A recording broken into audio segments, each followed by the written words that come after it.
Good morning and afternoon, everyone. Today, I'm your moderator Mohit Kumar, and we'll be discussing about something that we all think but rarely discuss, which is death. More specifically, I want to dive into a profound question, which is death the end of everything, or it's a beginning of something new? We have all encountered death, whether it's through personal loss, cultural rituals, or philosophical misusings. But as we explore death from different perspectives, it becomes clear that death is not just a biological event. Even if it's a cultural or philosophical experience, it is sometimes a spiritual experience too. This interpretation dramatically vary from religions and cultures, and some of them we will be talking in this talk. Let's start with the basics. What is death? Biologically, death is a cessation of all vital functions. The heart stops, the brain ceases activity, and the body begins to decompose. But culturally and philosophically, death means much more. In many cultures, death is seen as an end, is not seen as an end, but is seen as a transition from one life to another life. In Hinduism, for example, death is viewed as a cycle. It's not an end of the life, but it's a journey to another life. The soul is believed to be immortal, passing from one body to another, which is known as moksha, which is a cycle of rebirth. The ultimate goal, however, is to achieve moksha, which is liberation from this cycle. But why does this death differ so widely? To answer this, we need to talk about an influence of culture, gender, and the religious belief and how these ideas have evolved over time.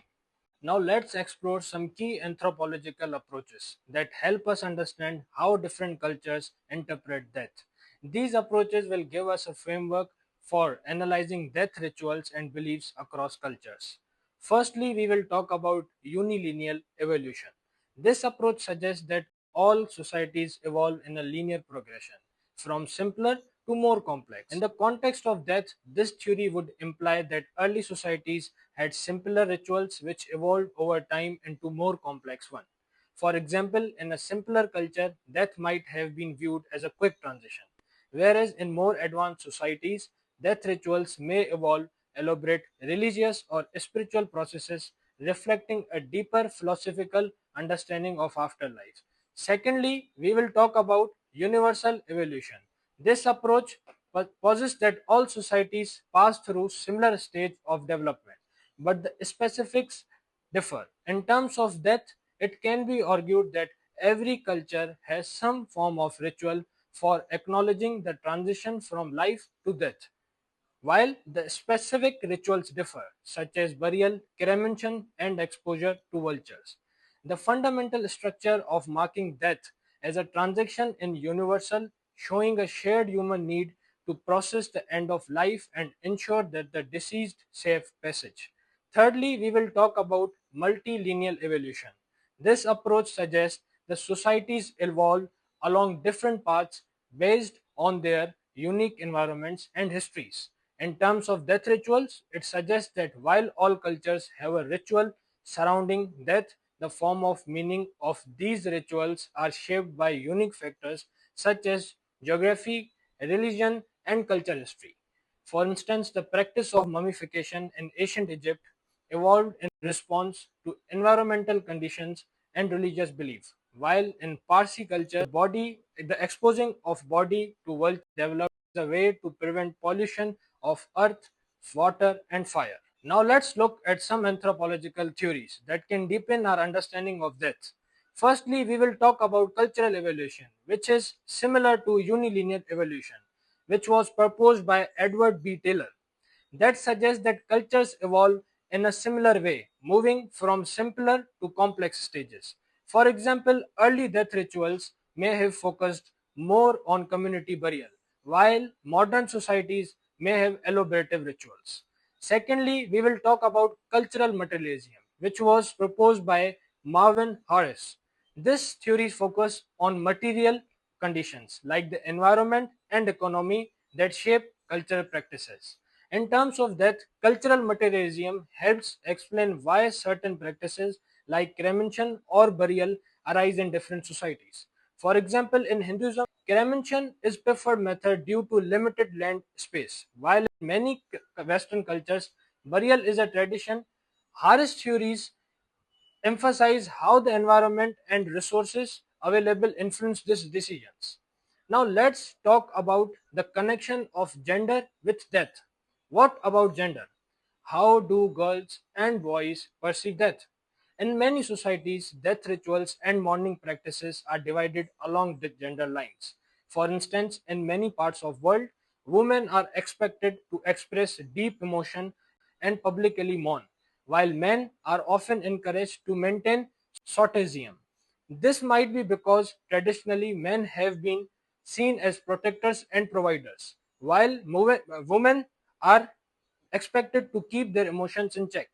But this has been shifting with many cultures now encouraging a more balanced and holistic expression of grief from all genders. Additionally, gender influences the roles individuals play in death rituals. In some cultures, women are responsible for preparing the body, organizing the funeral, or performing mourning rituals, which reflect gender societal norms. Now let's delve deeper into Hinduism, where death is part of gender cosmic order.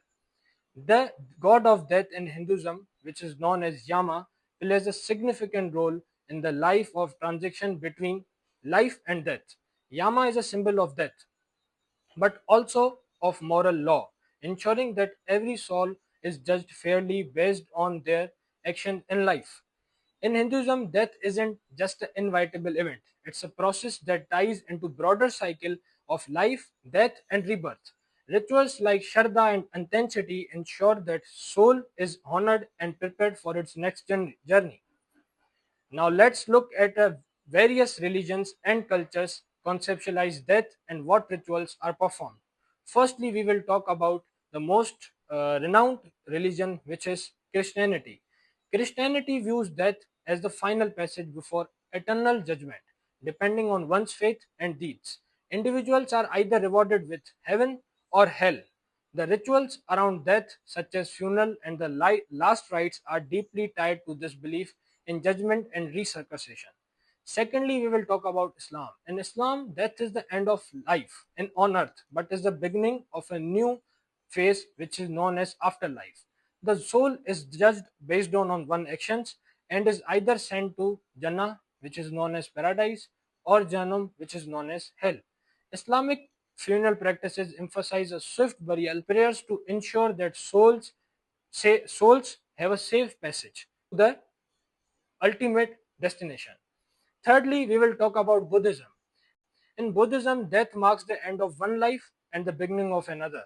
The belief in reincarnation holds that one's actions, which is known as karma, will determine the form of their next life.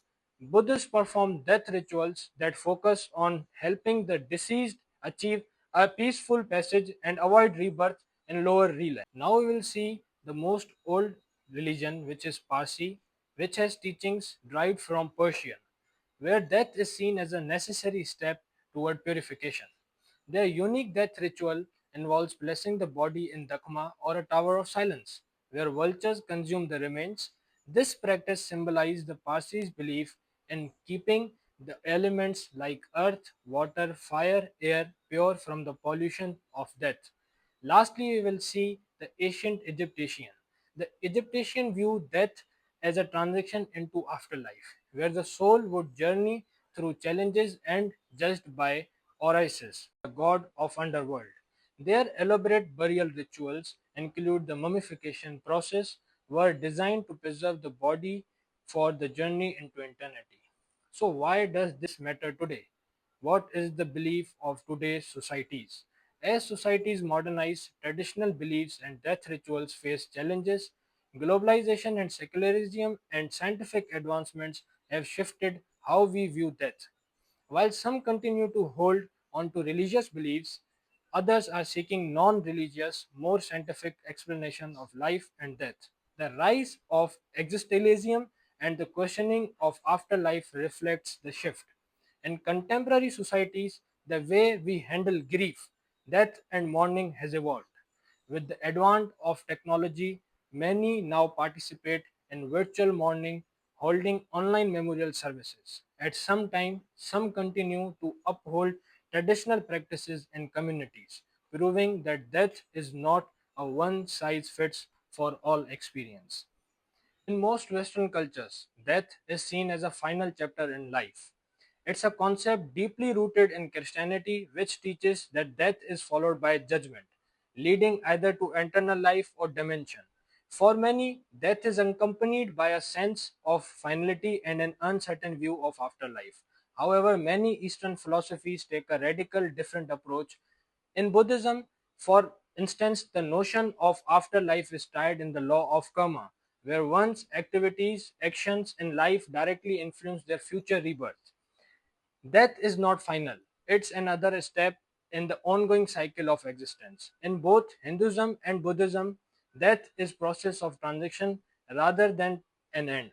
But in contrast, many Western views, particularly in Christianity, see it as ultimate and irreversible. Let's end our TED Talk with a conclusion that death, rather than being a universal end, is a deeply personal and cultural experience.